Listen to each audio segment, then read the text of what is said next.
Good morning, Future Proof, and welcome to what is a extra special edition of Morningstar's Big Picture in Practice podcast. I'm Ben Johnson. I'm head of client solutions with Morningstar. I'm joined by my podcast partner in crime, our global head of sales, Julie Willoughby.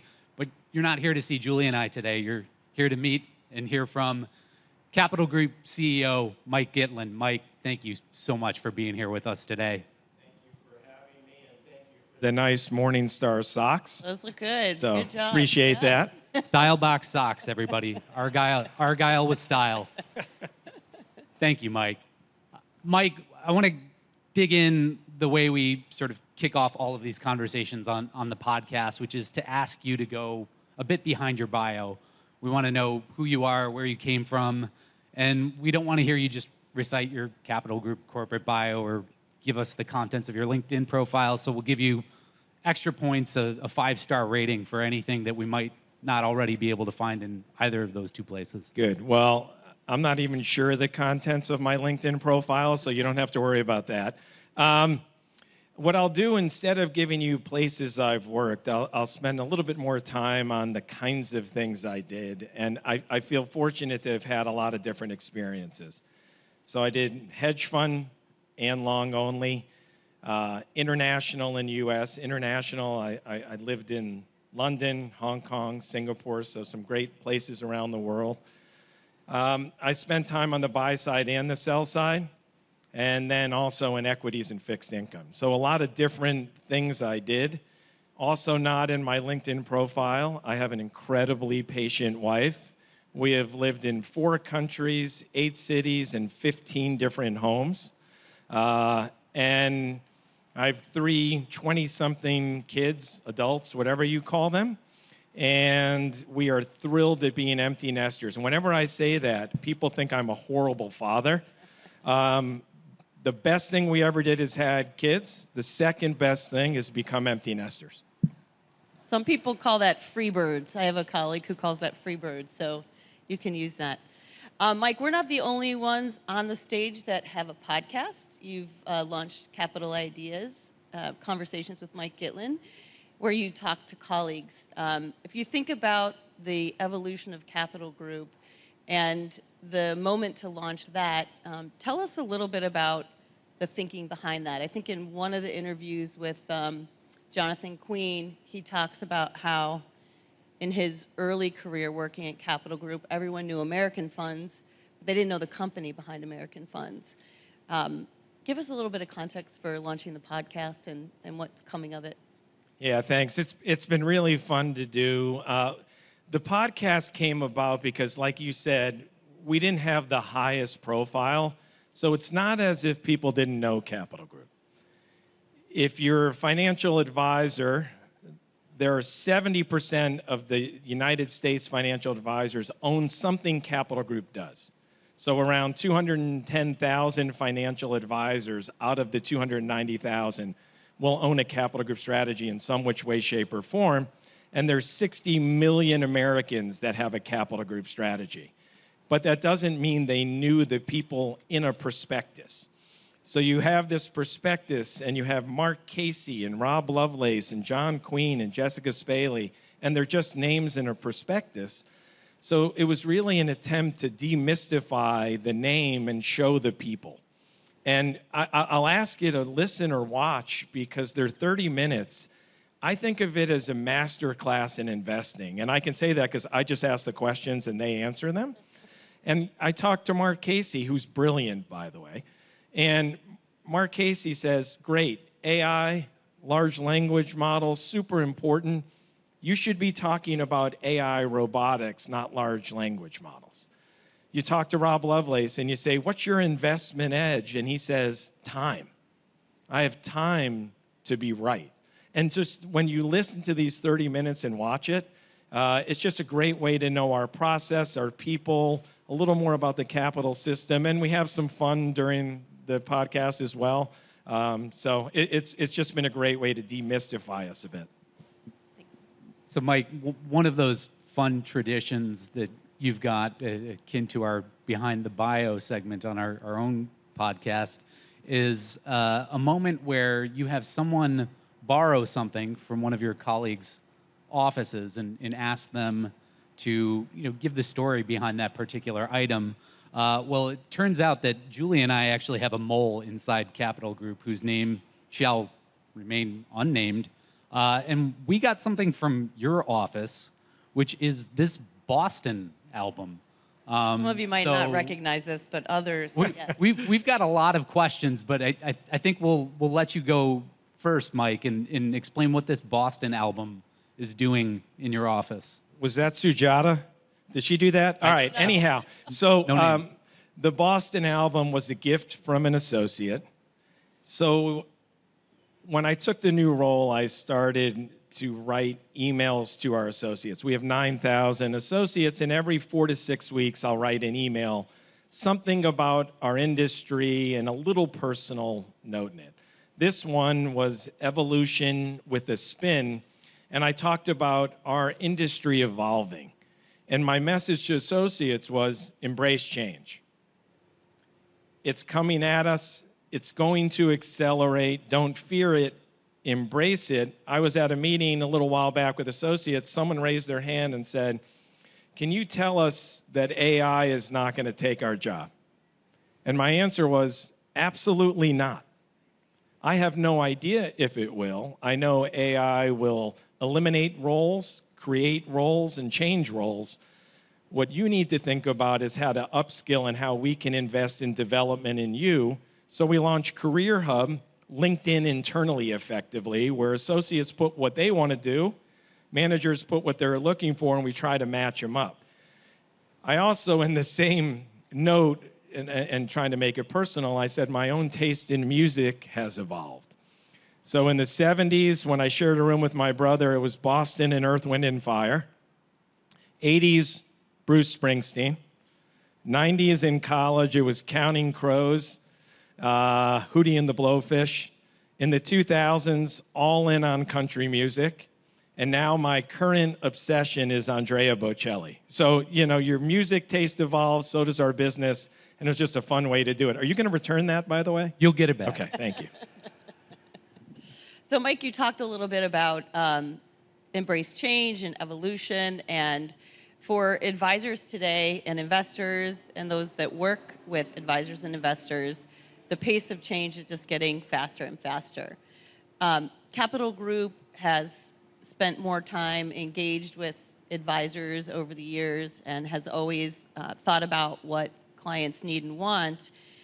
And you also, in that connection, get exposure to some of the things that advisors are doing really well, and then some of the things that perhaps take people off course. Can you talk a little bit about recent observations as it pertains to things advisors are doing well, and then places where people might be going off course? Yeah, sure. And I love spending time with financial advisors.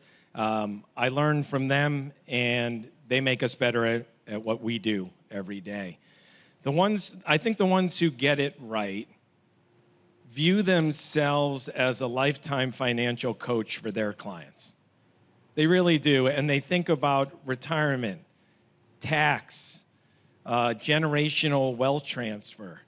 They think about all the things that their clients are going to need, and their clients rely on them. What about banking? What about insurance? How do I think of all these things? And they're not subject matter experts, their clients. So they're looking for this advice. We have this Pathway to Growth survey where we surveyed 1,500 financial advisors. And the ones who spend more time on managing their clients and less time on managing the portfolios tend to be more successful. That sounds somewhat counterintuitive because you need to really deliver a good investment outcome. But there's so many more ways to do that today than there were 20, 30, 40 years ago. And the growth of models has been super important. So the ones who get it right really do think about that lifetime financial coach role. And they think about knowing the family, not just the primary contact of their client. Where they can go off course, and some can do it well, but when you start picking a lot of stocks and bonds yourself, it's not really what your clients need most from you. Again, there are many other ways to generate those investment results. And the other thing is, when a financial advisor doesn't think of their practice as a small business. It is a small business. And you need to think about marketing and branding and succession planning and how to build a robust business that can grow over time. It's hard to do that if you're trying to figure out if Google's a 158 basis point position or a 258 basis point position. So thinking more broadly about the business, investing time in it, is really where we see the greatest success from advisors. Mike, I'd love to touch on and continue with this through line of evolution and think of the evolution you noted now just with respect to how you're engaging with advisors, just in terms of different formats, different media, you're putting sort of like life behind those names that show up in your prospectuses, to the evolution of the toolkit that you're bringing to bear for advisors for portfolio construction. And, I think back to my own experience. I was a financial advisor at Morgan Stanley, Dean Witter, branch 335 in Oak Brook, Illinois, nearly 2 decades ago. And at that point in time, it was, you don't get fired for selling American funds. And the American Funds six-pack, was the foundation for now 60 million individuals owning Capital Group's funds. But we've seen an evolution with respect to packaging in part, ETFs increasingly playing a starring role with respect to content, active, passive, in between, all showing up increasingly in model portfolios. So describe to us, how you're continuing to partner in that evolution from, the days of the American Fund six-pack, which was a no-fail proposition for advisors, certainly when I was sitting in the seat 20 years ago. Yeah, it's interesting. I think at a certain point, and we tend to be self-aware. I think self-awareness is a very important trait. We were a little judgy when you use something outside of active management, because our long-term results would suggest that active management be passive. And I think a breakthrough was when you just come to the recognition that financial advisors are going to use everything. They're going to use active, they'll use passive, they'll use alternatives, and your role is really to try to be a guide in how they can best do that, and less judgy about that. So if you look at our own vision, and we just tweak this a little bit, so what does it mean? Our vision had been, look, we're going to be the investment manager of choice. And we changed that to be the partner of choice to our clients and the investors we collectively serve. So that sounds fancy. What does it mean? Well, partner of choice means 2 things. It means investment solutions, but it also means business partner.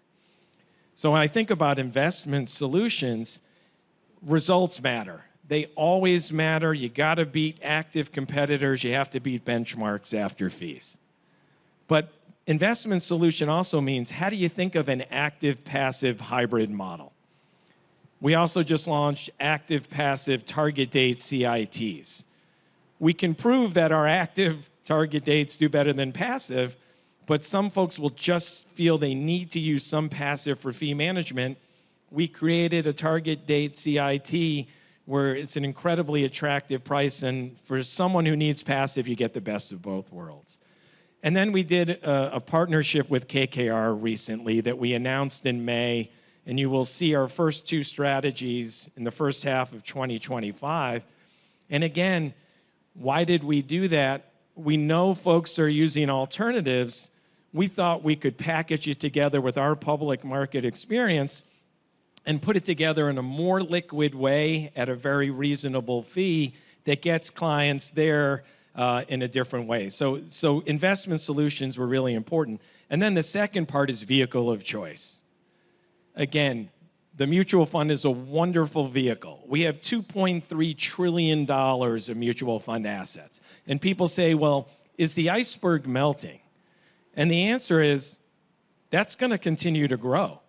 Markets grow at 7%. If your outflow rate in mutual funds is 2%, you're going to have a 5% CAGR over 5 years. 2.3 trillion will be 2.8 trillion. But where are we seeing greater net flows?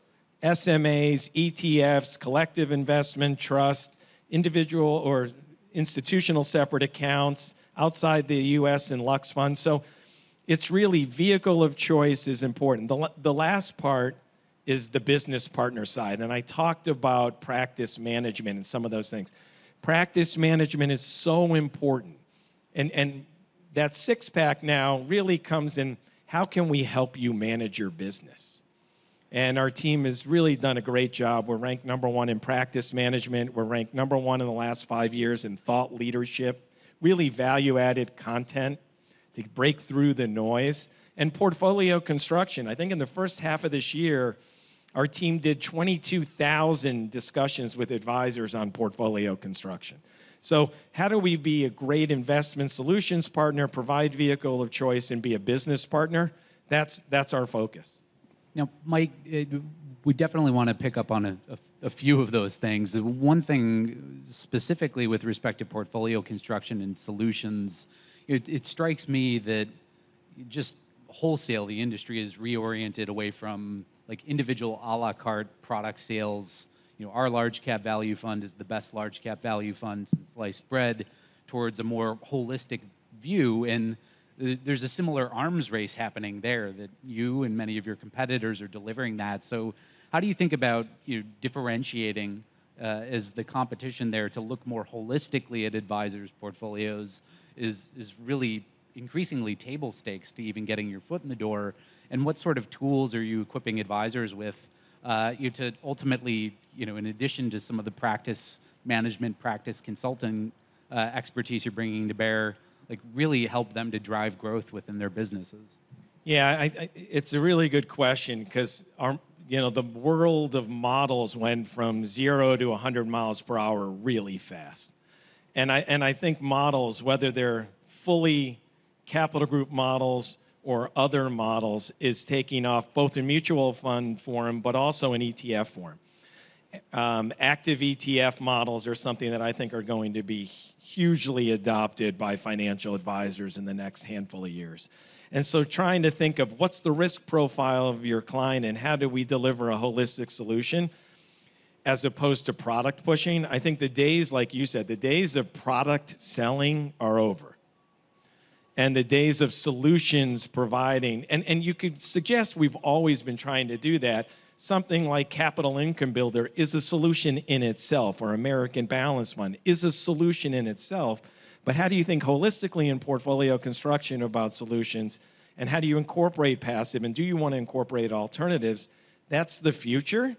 And it's not breaking out a laminated chart of some single strategy and saying this should be the whole of your portfolio. It's evolving and doing a lot more for the client.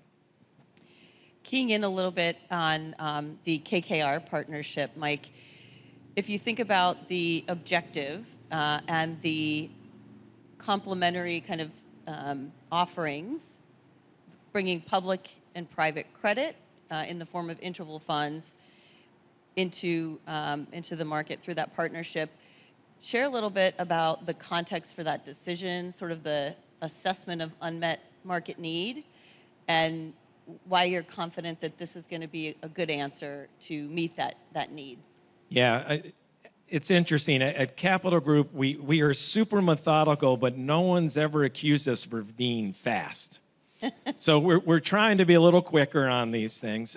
Look, the decision was a very simple one, although we researched it for 2 years. But it was a very simple one, and it was buy, build, or partner. And most folks, I think everyone except us to date, has either bought or built in the world of alternative management, traditional long-only managers. And the reasons you do those two, one is because you want to capture 100% of the economics. And two is you think you can beat them at what they've done for 50 years. We didn't need to do and want to do either. So then we went about a process for how best to partner. And again, giving up economics, for us, it was about, can we look a client, a financial advisor in the eye and say, our private credit is better than KKR's who's done it for 50 years? And the answer was probably not. When we did our research, KKR has 200 people who are effectively originating deals. That's not what we do. So instead of giving our clients a subpar solution to keep the economics for ourselves, we'll pay the economics away and give a hybrid solution that's better for the end client. And I think that's really important. So we ended up looking at a handful of different folks and ending up with KKR. So why do we think this will be good, or why do we think we'll be successful? And we're a very humble organization, but we have proof points. I look at ETFs. We launched ETFs 2.5 years ago, and it took us, we were not first, but we did a lot of research of how do we protect the intellectual capital, and how do we deliver a fully transparent ETF instead of a semi-transparent? Because nobody wants semi-transparent ETFs. They're not scaling. Nobody wants them. And in 2.5 years, we have $40 billion of assets. We're number 5 in terms of assets for active ETF managers. We've had 10% of the share of flows year to date. And so we figured out a way to do it calmly, methodically, in the right way for clients. And I think this will be a similar path. The only other thing I'd say is education is so important. Yeah. And we're going to spend a lot of time on education. I think about our service centers. We have 4 service centers. They take in about 5 million calls a year. How we train them to help train the financial advisors on how best to utilize a public-private solution is really, really important. Capital Ideas as a platform, we have 120,000 subscribers. How do we use that platform to educate them? Should this be 2% of my portfolio, 5, 10? So we're really trying to think of how we get great at education so we not only deliver a more liquid solution than standalone alternatives at a reasonable price, but we educate the right way to use them. So thinking about the challenge and the opportunity and how you go to market, and then how advisors would fit these solutions into client portfolios, in that regard, do you think the challenge for advisors and investors is also around education, knowing where to use it, when to use it, and making sure clients understand? Because it sounds like you've solved your comfort level of the product is high, and you're taking a lot of steps to ensure that your go-to-market is very well thought out. Talk a little bit about where it could, again, be successful for advisors to implement, and where they might need to be careful. Yeah, to me, and this is, I spent a lot of time in Asia and have been through a lot of financial crises. Where you get in trouble is leverage and liquidity. So our entry into this space was saying private markets are along the continuum. There's a public-private continuum. Where do I want to be in terms of risk and liquidity? There's a reason these portfolios are 60-40, 60 Capital Group, 40 KKR, in that we can be the strategist, the risk manager. It can be more liquid by being a majority in public markets. So someone may still want to use standalone alternatives. God bless. We support that. But for a lot of folks, this is just a very elegant, more liquid way into an area that if you're not careful, you can become too illiquid and you can pay too high fees. So I hope people see this as a client-first mentality approach of go in, it's 2.5% or it's 5%, and you want to give a smooth ride. For a lot of our financial advisors' clients, this will be the first time they used alternatives in their portfolio. How is that journey? How is that ride? And so we take that super seriously, and so do our partners. And KKR has been an amazing partner, and we're just excited to get to market. But it's going to be done in a calm, thoughtful way. So, Mike, you alluded to you're going to have some advisor clients that will, for the first time, be experimenting with adding alternatives allocations to their portfolios, while I would imagine simultaneously you've probably got a significant number of advisor clients that are saying, I've seen this movie before, I feel like I know how it ends, because we had a kind of mini and very much sort of failed alts renaissance coming out of the global financial crisis and kind of the more liquid space in in traditional funds. What do you say to that contingent to try to assure them that this time is different, and maybe you should uncross your arms, lean forward, listen in, and understand that this go round looks very different than what we experienced last go round?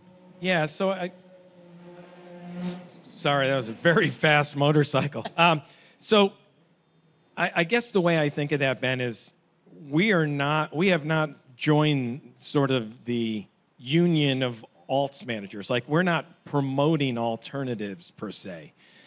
We're saying it is on the continuum in equity and credit. It can be useful as a diversifier in a portfolio, but they are not riskless. So if you can do it in a hybrid structure that's more liquid and cheaper, it may just be the right way for you to enter that market. There'd be plenty of financial advisors who say, I think it's a bubble, I think the fees are too high, and I just want to use public markets, active and passive. Fantastic. We can help with that.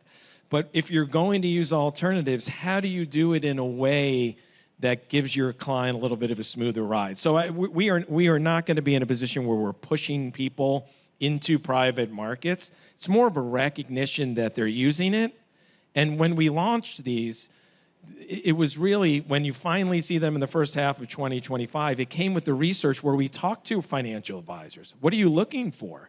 And they were nervous about alts, and they're hearing so much about it, and it's becoming a bigger part of people's portfolios.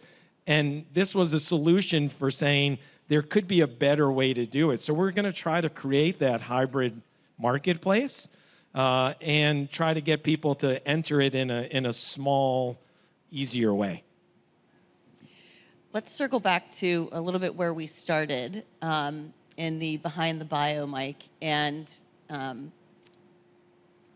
hear from you a little bit about inflection points in your career or pivotal points in your career and the people that you've relied on or who've been important to you in making those career decisions or moves that you found to be an inflection point. Tell us a little bit about how you've relied on others and what we all might want to think about there. Well, I'll give you two. Strange shout out, but I'll give you two. One is my wife. So, hey, we're in New York. Do you want to move to Singapore? That's not a conversation that happens every night at the dinner table. And her comment back was more questions of what kind of opportunity is it, and how do you think it will help your career in the long term? That's a pretty nice statement in 1996. So, she's been remarkable at suggesting take risks and take different opportunities.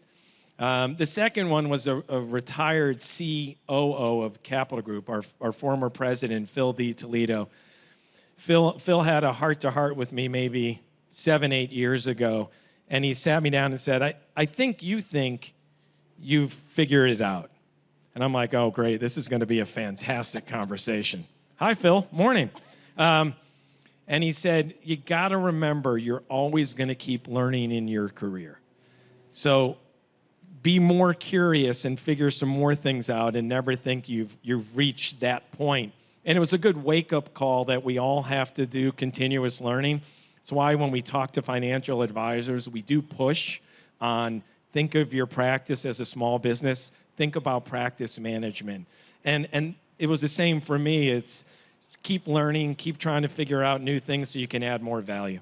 So you have people on the personal front who have been a sounding board to you. You gave the example of your wife, and also on the professional front, people who've nudged you a little bit along the way. What has your experience been doing that for others? You've had these conversations with colleagues on the podcast. Super interesting to learn about the people that you have around you. Talk a little bit about your team and how you think about creating a team that's got diverse perspectives, but also lift each other up and support each other. Yeah, it's interesting. I make sure I don't give our portfolio managers advice on how to manage money. That would not help them. What I try to do is talk about being, and I mentioned it before, whether you're a portfolio manager or a financial advisor, whatever you're doing, are you self-aware? And it's one of the reasons in these podcasts that we've done in the 30 minutes, every time we ask, what are the mistakes you've made? Point something out to us. And then what's your investment edge? Because both matter. And so that's really important. It's a discipline. It's an approach.